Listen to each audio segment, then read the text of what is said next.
జై శ్రీరామ్. ఆండాల్ అమ్మవారి అలౌకిక భక్తి గురించి శ్రీ ప్రతాప్ శర్మ గారి మాటల్లో వినేయండి.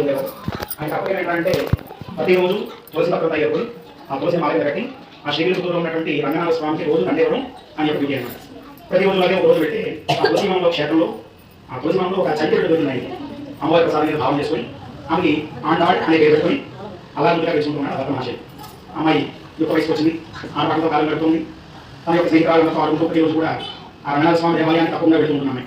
కొన్నాళ్ళకి అమ్మాయి ఆరాధన ఎంతలో వెళ్ళిందంటే తండ్రి అయినా తల్లి అయినా దైవమైనా గురువైనా ఆఖరికి స్వామి అయినా కూడా రంగనాథుడే. రంగనాథుడు లేని యుగం నా యుగం కాదు అని స్థితి వెళ్ళిపోయింది. దీన్ని ఏంటంటే అలౌకికమైన భక్తి. అంటే మనకి ఏదో నచ్చింది అనుకోండి, మనం చూసిన అదే కనిపిస్తుంది, అవసరం కనిపిస్తుంది. ఇప్పుడు రోజులు రంగా కనిపిస్తుంది, అప్పుడు దైవం కనిపిస్తుంది.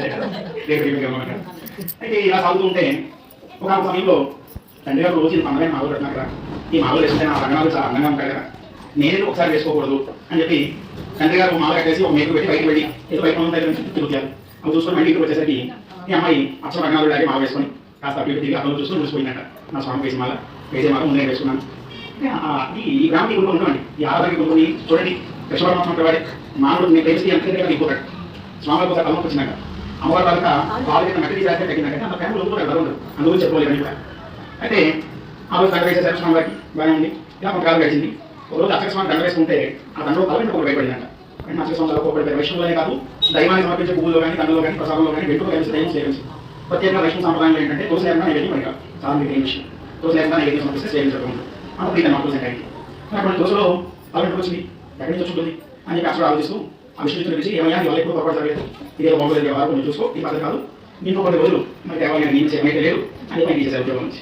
ఆయన లోపలికి ఎప్పుడు అలా చేసుకొస్తున్నాం, రేపు నుంచి నా చేతితో కట్టే మాల రంగనాథుడు జ్ఞానం అయిపోతుందని చెప్పి నాకు రోజులు అవాకు పొరపాటు తండ్రి కట్టేసి బయట పెట్టాడు. తండ్రి గారు బయట వెళ్ళి చూడగానే ఇద్దరు మళ్ళీ రోజులు వేసేస్తున్నాం. ఈ తండ్రి పూర్తిగా బయట వెళ్ళారు. తెలుసా నాకు ఎవరుస్తున్నారు ఈ మాల ఎవరు వేసుకుంటారు తెలియక చూసాక చాలా బాగా అయింది. అమ్మాయి ఏమలేదు.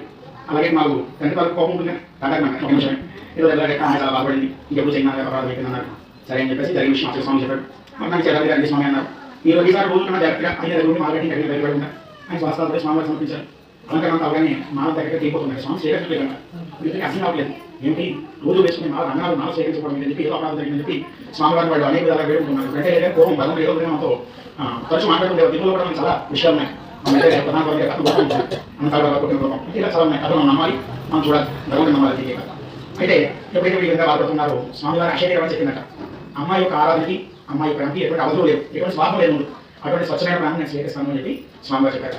అయితే ఆ రోజు గారు అమ్మవారి స్వామివారి అయిపోయాక స్వామివారి కోసం ఆయన ఉండిపోయి ధనుసు రాశిలోని గురువు ప్రవేశించినప్పుడు ధనుర్మాసం అంటాం నెలకి పెట్టారు.